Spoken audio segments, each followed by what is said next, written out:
Apa itu injeksi? Injeksi yang sering disebut sebagai shoot atau jab dalam bahasa Inggris adalah proses memasukkan cairan ke tubuh menggunakan jarum. Dalam praktik medis, cairan yang kerap dimasukkan ke tubuh melalui injeksi adalah obat dan vitamin. Adapun jarum yang digunakan dalam proses injeksi adalah jarum hipodermik dan jarum suntik. Dalam dunia medis pula, injeksi kerap dikenal sebagai teknik pemberian obat melalui parenteral, yaitu pemberian melalui rute selain saluran pencernaan. Injeksi umumnya diberikan satu kali pada suatu waktu tertentu, meski dapat juga digunakan untuk pemberian obat secara terus-menerus dan dalam kasus tertentu. Bahkan ketika diberikan satu kali pada waktu tertentu, pengobatannya mungkin bersifat jangka panjang yang kemudian disebut sebagai injeksi depot. Injeksi adalah salah satu prosedur perawatan kesehatan yang cukup umum. Sebagian besar, injeksi dilakukan dalam rangka perawatan kuratif, sedangkan sebagian kecilnya untuk imunisasi atau tujuan lain seperti transfusi darah. Dalam beberapa kasus, istilah injeksi digunakan secara sinonim dengan inokulasi bahkan oleh para pekerja yang berbeda di rumah sakit yang sama. Kenapa melakukan injeksi? Injeksi biasanya dilakukan untuk mencapai tujuan medis tertentu, mulai dari penyembuhan hingga penyegah penyakit. Cairan yang diberikan melalui injeksi biasanya akan disesuaikan dengan apa yang diperlukan tubuh atau yang diresepkan oleh dokter. Bagaimana melakukan injeksi? Secara umum, cara melakukan injeksi adalah mengisi jarum suntik dengan cairan yang ingin diberikan, lalu menusukkan jarum ke salah satu bagian tubuh. Keluarkan cairan secara perlahan, cabut jarum, dan tutup luka dengan perban kecil. Namun, prosedur melakukan injeksi sebenarnya berbeda-beda, tergantung jenis injeksi yang diberikan. Berikut ini beberapa jenis injeksi yang ada dalam dunia medis dan cara melakukannya. Yang pertama ada injeksi intravena. Injeksi intravena adalah injeksi yang melibatkan penyisipan jarum secara langsung dalam vena, dan cairan yang dimasukkan akan langsung dikirim ke aliran darah. Dalam pengobatan dan penggunaan obat-obatan, rute pemberian ini adalah cara tercepat untuk mendapatkan efek yang diinginkan, karena obat segera berpindah ke sirkulasi darah dan ke seluruh tubuh.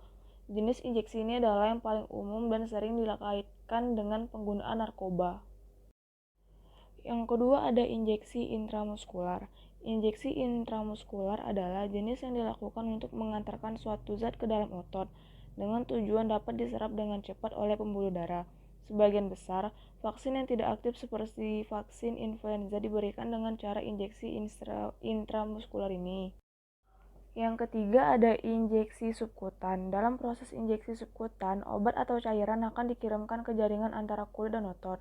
Dengan menggunakan injeksi jenis ini, penyerapan obat akan berjalan lebih lambat dibandingkan injeksi intramuskular. Jarum yang digunakan pun cenderung lebih pendek karena tidak perlu mencapai otot.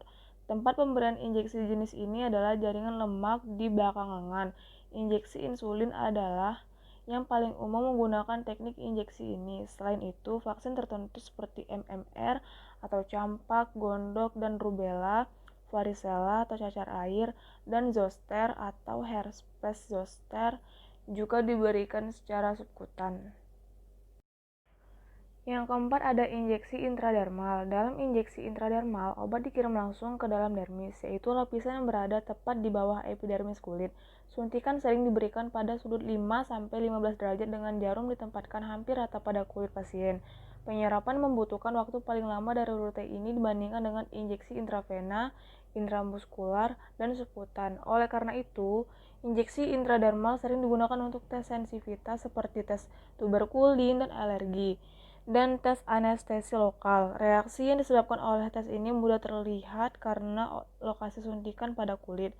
Pada bagian tubuh yang sering dijadikan lokasi injeksi intradermal adalah lengan bawah dan punggung bawah. Dan yang terakhir ada injeksi depot. Injeksi depot adalah injeksi yang dilakukan untuk menyimpan obat dalam massa lokal yang disebut depot untuk kemudian secara bertahap diserap oleh jaringan di sekitarnya. Injeksi jenis ini memungkinkan senyawa aktif dilepaskan secara konsisten dalam jangka waktu lama. Zat yang dimasukkan dalam injeksi depot biasanya berbentuk agak padat atau berbahan dasar minyak. Contoh injeksi depot termasuk Depo-Provera dan haloperidol deconet.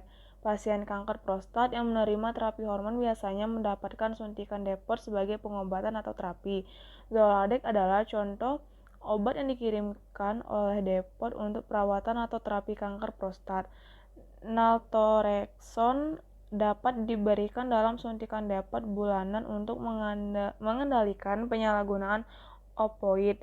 Dalam hal ini, injeksi depot meningkatkan kepatuhan dengan mengganti administrasi pil setiap hari. Jadi, di contoh soal yang pertama, ada resep per ceftriaxone 3 dikali 300 mg. Ceftriaxone ini adalah antibiotik. Sediaan dari ceftriaxone 1000 mg per 1 gram. Biasanya menggunakan pelarut Aquades 10 ml. Pemakaian Aquades bebas bisa 5 ml, 10 ml, dan 15. Tapi di sini digunakan 10 ml. Dan sekarang bagaimana caranya mengambil beberapa mili sesuai resep yang diberikan dokter dengan dosis 300 mg. Jadi perhitungannya, dan ini rumusnya. Permintaan dokter per dosis sediaan dikali pelarut. Permintaan dokter itu 300 mg, dosis sediaannya 1000 mg dikali 10 sama dengan 3 ml. Setelah dicampurkan dengan pelarut 10 ml, maka tinggal diambil 3 ml untuk digunakan, di mana dosis 3 ml sama seperti 300 mg yang diminta oleh dokter. Jadi dalam sehari 3 kali pemberian itu adalah 3 ml. Di contoh soal yang kedua ada sediaan dari ondansetron sama dengan 8 mg atau 4 ml. Dosis yang diminta dokter 2 mg. Dan berapa mililiter atau cc yang kita suntik pada pasien? Rumusnya sama seperti tadi. Permintaan dokternya 2 mg, dosis sediaannya 8, dikali pelarutnya 4 ml. Jadi 1 ml